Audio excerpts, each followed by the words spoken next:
नमस्कार दर्शक यहाँलाई हार्दिक स्वागत छ यो श्रृङ्खलामा। आजको श्रृङ्खलामा वैशाख शुक्ल पक्षको एकादशी 2 दिन परेको छ र 2 दिन एकादशी परेपछि कस्तो भन्दा धेरै भक्त सज्जनहरू पनि भुलिनुहुन्छ कुन दिन मान्ने त एकादशी। जस्तै 2077 सालको वैशाखको कुरा गर्ने हो भने वैशाख 21 गते एकादशी लेखिएको छ स्मार्तान एकादशी भनेर र भोलिपल्ट 22 गते वैष्णव एकादशी भनेर लेखिएको छ भने एकादशी कुन दिन मान्ने भन्ने पनि शङ्का हुनसक्छ। पहिले यो बारेमा अलिकति कुराकानी गरौँ र आजको श्रृङ्खला हामी एकादशी महात्म्य पहिला पाठ पनि यहाँलाई हामी श्रवण गराउनेछौँ र तत्पश्चात एकादशी महात्म्यको कथा पनि यहाँलाई हामी श्रवण गराउनेछौँ। र स्मार्तानाम र वैष्णवान एकादशी मध्ये हामीले द्वादशी युक्त भएको एकादशी व्रत बस्नुपर्छ भनेर एकादशी महात्म्यमै व्याख्या गरिएको छ। दशमी युक्त एकादशी भन्दा द्वादशी युक्त भएको एकादशीको व्रत गर्नुपर्छ। त्यो एकादशी महात्म्यको विशेष प्रकारको विधि नै हो, त्यो बनाइएको मात्र पनि होइन। अर्थात् यो स्मार्तानाम यो वैष्णवानाम भन्ने प्रसङ्गमा भुलिनुभन्दा पनि व्रत एकादशी व्रतको नियमै के हो भन्दा द्वादशी युक्त भएको एकादशीको व्रत बस्नुपर्छ। त्यही भएर सामान्य यो परिभाषा हामीले गाउँघरमा पनि भन्ने गरेको सुनेको छ भने लाग्दो तिथि छोड्दो व्रत। तिथि भनेको चाहिँ श्राद्ध चाहिँ लागेपछि नै गरिहाल्नु पर्यो, तर्पणादिहरू त्यस्ता कुराहरू जो पितृकर्म छ।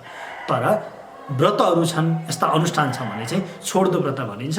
त्यो तिथिको अन्तिम कालतिर गर्नुपर्छ। यो अत्यन्त महत्त्वपूर्ण कुरा पनि हो र यसकारण 2077 साल वैशाख महिनाको शुक्ल पक्षको एकादशी 21 गते पनि लेखिएको छ, 22 गते पनि लेखिएको छ पात्रमा र कतिले झुकिनु पनि हुनुहुन्छ। तर व्रत बस्ने भनेको 22 गते नै हो। वैशाख शुक्ल पक्ष एकादशी जसलाई हामी मोहिनी एकादशी भन्छौँ, मोहिनी एकादशीको व्रत 22 गते नै बस्नुपर्छ। र यो दिन कोशीको सङ्गममा मत्स्य दर्शन, कोशीको सङ्गममा गएर पितृहरूलाई तर्पण गर्नुपर्ने, दर्शन गर्ने, भगवानको दर्शन गर्दाखेरि महापुण्य प्राप्त हुने पनि एक प्रकारको विशेष पर्व पनि परेको छ।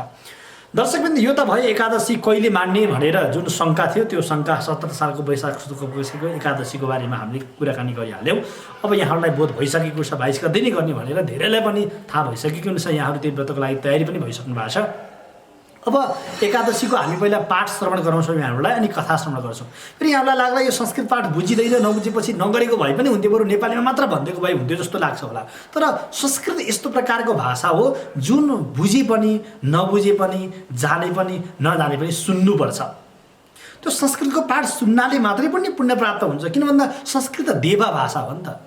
संस्कृत जस्तो संसारमा अत्यन्त पुरानो भाषा र वैज्ञानिक भाषा अरू कुनै पनि छैन। यो संस्कृतको प्रोनाउन्सिएसन, पाठ, उच्चारण हामीले सुन्दा पनि हामीलाई पुण्य प्राप्त हुन्छ।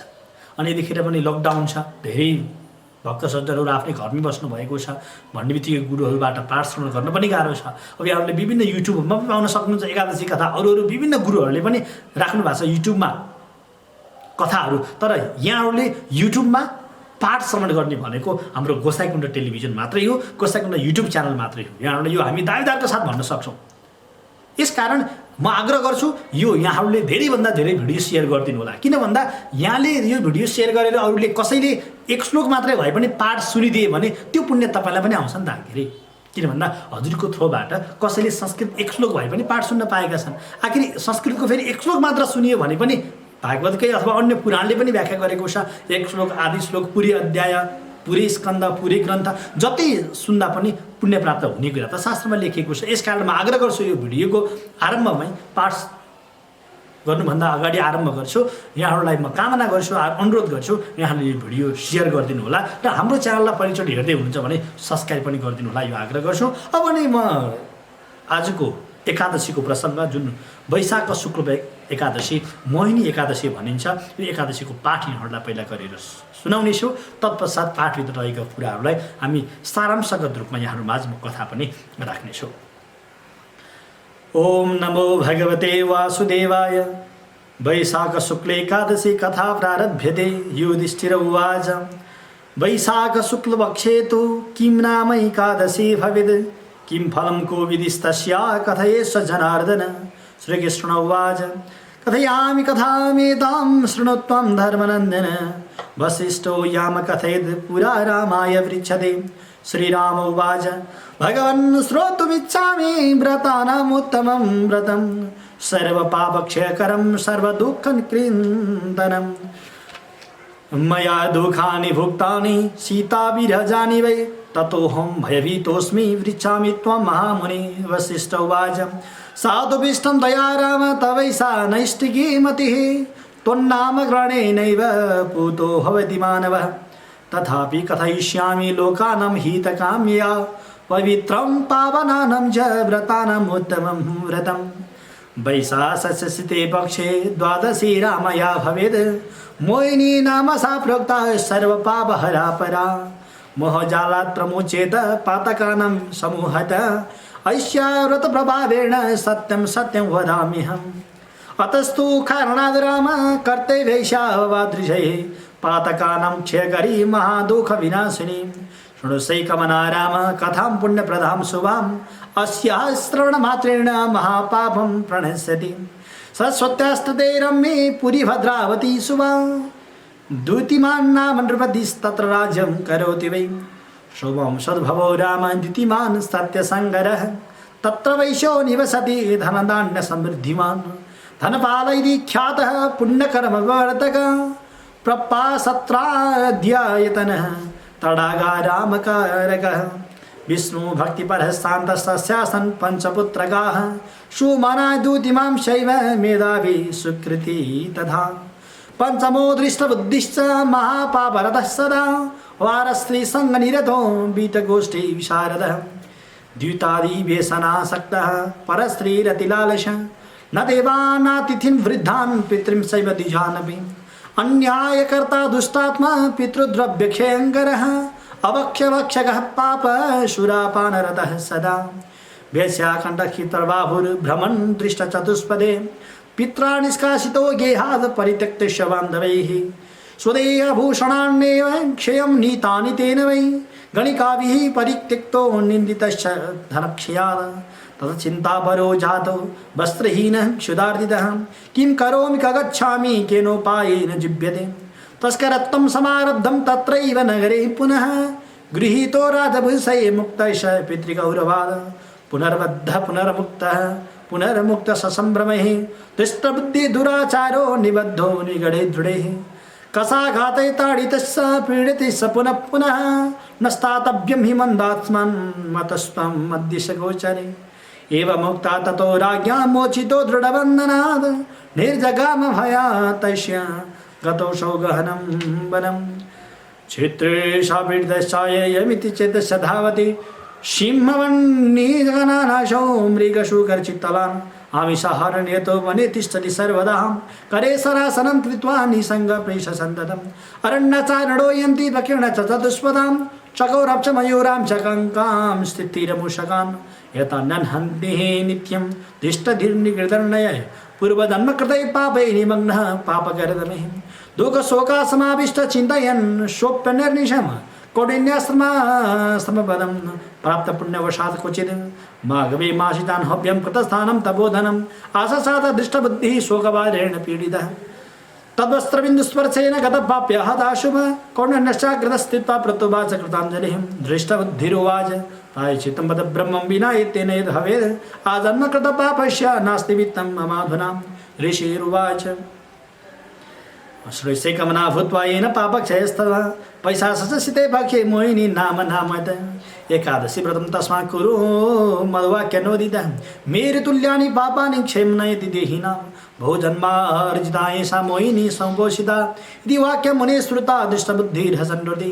प्रथम चकार विद्वत् कौण्डिन्यास्योपशयति सद कृते व्रतिर्वश्रेष्ठः हतभावो बहु वशः दिव्यदेस्ततो हुता गरुडोपरि संस्थितः जगाम वैष्णवं लोकं सर्वोपद्रववर्जितं वसिष्ठ उवाच इति द्विषन् रामचन्द्र तमो मोह निकिन्तनं नातपरतरं कच्चित्रलेखे सचराचरे यज्ञादितीर्थदानानि कलं नारदि षोडशीं पाठनात् श्रवणाद् राजन् गोसहस्रफलं लभेत् पठनात् श्रवणाद् राजन् गोसहस्रफलं लभेत् स्वस्ति श्री कुर्मपुराणे वैशाख शुक्ल मोहिनीकादशी व्रत महात्म्यं श्रीकृष्ण गोविंद हरे मुरारे हे नाथ नारायण वासुदेव अनंत वैकुंठ मुकुंद कृष्ण गोविंद दामोदर माधवेति।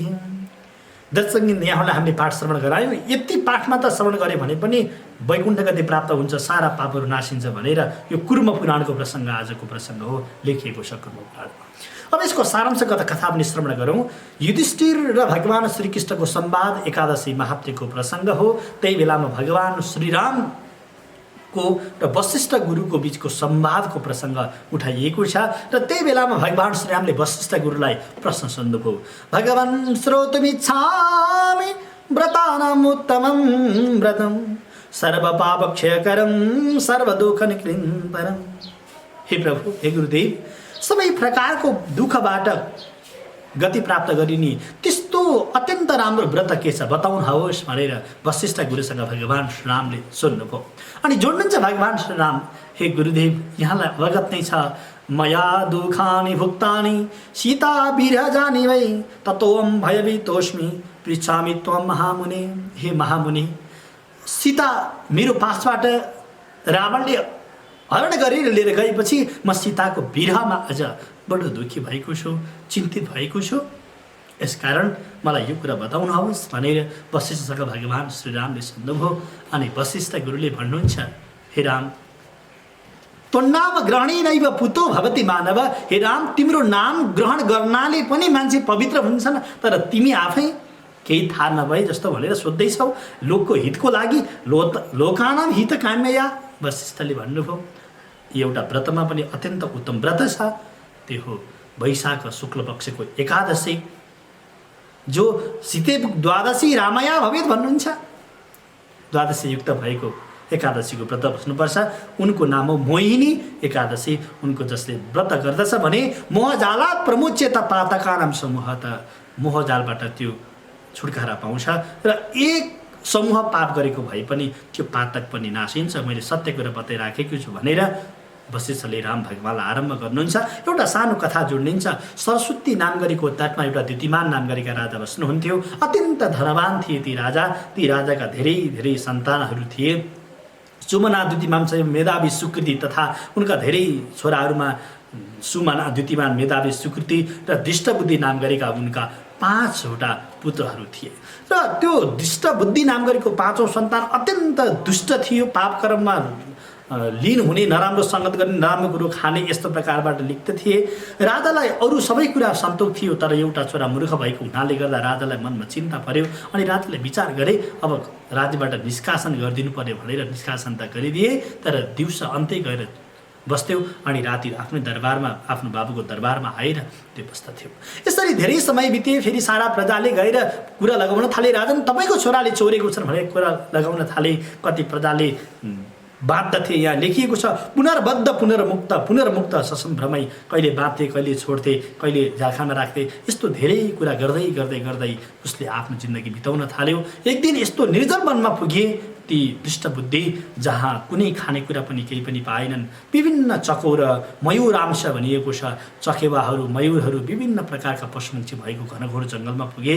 र त्यो पूर्व जन्ममा अलिकति पुण्य गरेको कर्मले गर्दा ती हिँडिरहेको ठाउँमा उनलाई मनमा कस्तो प्रकारले लाग्यो भने आज म किन यस्तो कुरा प्राप्त भएर म दुःखमा डुबिराखेको छु भनेर विचार गरे। त्यति भएमा पूर्वजन्मको पुण्यले गर्दा कौडिन्य नाम गरेको मुनिको आश्रममा पुगेपछि कौडिन्य मुनिलाई प्रणाम गर्दै दृष्टबुद्धिले सोधे, हे प्रभु, प्रायश्चित्त बद ब्रह्मं विना यत्नेन यद् भवेद् आजन्मकृत पापस्य नास्ति वित्तम मम अधुना। हे प्रभु, मैले गरेको पापलाई नासिने र चाँडै पुण्य प्राप्त हुने, मेरो सद्बुद्धि प्राप्त हुने त्यस्तो के छ बताउनुहोस् भनेपछि अनि कौडिन्य नाम गरेका मुनिले, हे बाबु, वैशाख शुक्ल पक्षको एकादशीको व्रत गर। एकादशीको व्रतबाट तिमीले थोरै होइन मेरो तुल्यानी पापानि क्षेम नयति देहिनाम, मेरो पर्वत जस्तो, मन्दराचल पर्वत जस्तो ठुलो पापको पहाडै पाप गरेका छौ भने पनि यो व्रतबाट परिपूर्ण हुन्छ भनेर बताउनु भयो। उता वशिष्ठले भगवान् श्रीरामलाई पनि यो कुरा बताउनु भयो, राजन, त्यो दृष्टबुद्धिको पनि गति प्राप्त भयो त्यो व्रतको कारणबाट भने तिमीले पनि यो व्रत गर। व्रतको कारणबाट मात्र सीतालाई प्राप्त गर्न सक्छौ चाँडै भनेर व्याख्या गर्नुभयो। अन्तिम श्लोकमा लेखिएको छ, यो पाठ जसले व्रत गर्न सक्दैन विधिपूर्वक भने पनि पाठ जसले सुन्छ र पढ्छ भने पनि 1000वटा गाई दान गरेको फल प्राप्त हुन्छ भनेर कुर्म पुराणको प्रसङ्गमा व्याख्या गरेको छ। आदरणीय दर्शक वृन्दहरू, यो त कथा प्रसङ्ग यहाँले सुनिहाल्नुभयो। तर यो कथाले भन्न खोजेको कुरा म 2 मिनटमा सकिहाल्छु। यहाँलाई धेरै हेर्दा लामो पनि भइसक्यो जस्तो लागेको होला, आज भिडियो कति लामो भनेर। यो कथामा भएको हाम्रो धर्मशास्त्रका कुराहरू सबै सिम्बोलिक छन् है। सबै कुराहरू पुरै पढ्ने, ढोग्ने, दर्शन गर्ने, पूजा मात्र गर्ने भनेर पनि बिग्रेको हाम्रो धर्मभित्रका व्यवहारिक कुरालाई हामीले खोतल्नै सकेका छैनौँ। खोतल्नुपर्छ। यो कथा त केही छैन। भगवान् श्रीराम र वशिष्ठ बिचको संवाद हो। वशिष्ठले एउटा राजाको कुरा व्याख्या गरेर व्रत गरेर तिम्रो दुःख नासिन्छ भनेर भन्नुभएको उता दृष्टबुद्धिले पनि कौडिन्य नाम गरेको मुनिको कृपाबाट गति प्राप्त गरेको कथा त सकियो, 1 मिनटमा सकियो कथाको प्रसङ्ग। तर यो कथाले भन्न खोजेको हामीलाई हो, 5वटा भाइ मध्येमा 5औं भाइ दुष्टबुद्धि दुष्ट थियो भनेको तात्पर्य त्यो जीव हो। त्यो जीव नराम्रो सङ्गतमा लागेर दुष्टबुद्धि भयो, उसले आफ्नो अस्तित्वलाई बिर्सियो। अस्तित्व बिर्सेपछि जङ्गलमा गयो। जङ्गल भनेको संसारी जङ्गल हो। अनि कहिले गाउँलेले भेटे, गाउँलेले कहिले बाँधे कहिले छोडे भनेको तात्पर्य कहिले हाम्रो परिवारमा श्रीमान श्रीमती छोराछोरी कुराकानी मिल्छ, श्रीमतीले मिठो बोल्दा संसारी हो जस्तो लाग्छ, श्रीमानले मिठो बोल्दा हो मेरो प्राण प्यारो जस्तो लाग्छ, अनि झगडा परेको दिन कहिले छोडेर हिँड्नु जस्तो हुन्छ। देखिहाल्नु भएको छ परिवारको यो संसारको पुनर्बद्ध पुनर्मुक्त भनेको त्यही हो। छोड्दाखेरि आनन्द, सम्हाल्दाखेरि कष्ट भनेको संसारै त्यस्तै आनन्द र त्यस्तै छ। यो संसार भनेको कहिले सुख कहिले दुःख छ, हो त्यो संसार हो। त्यो दुष्टबुद्धि भनेको जीव हो, हामी नै जीव हौ। र त्यस्तो कहिले बन्धनमा कहिले के कहिले हुँदा पीडा भइरहेको व्यक्ति जब कौडिन्य नाम गरेको मुनिको आश्रममा पुग्छ भनेको तात्पर्य जब व्यक्तिले सत्सङ्ग प्राप्त गर्छ, सद्गुरुको सन्देश प्राप्त गर्छ अनि व्रत गर्छ भनेको तात्पर्य हो अब उसले आफ्नो चित्त शुद्ध गर्छ। जब शुद्ध चित्त गरिसकेपछि अब उसलाई लोक प्राप्त हुन्छ, राज्य प्राप्त हुन्छ भनेको तात्पर्य हामीभित्र भएको ब्रह्मतत्त्व हामीले चिन्न सक्छौँ। यो वेदान्तगत अर्थ हो भने यसको अब पुण्य र पापको अर्थमा हेर्दाखेरि, पुरुषार्थको रूपमा हेर्दाखेरि व्रतबाट हाम्रो शुद्ध चित्त हुन्छ। शुद्ध चित्त भएपछि हामी काम्य कर्ममा जाउँ अथवा निष्काम कर्ममा जाउँ, जुन कर्मबाट पनि हामीले सफलता प्राप्त गर्न सक्छौँ भन्ने सन्देश पनि यो कथाले बोकेको छ।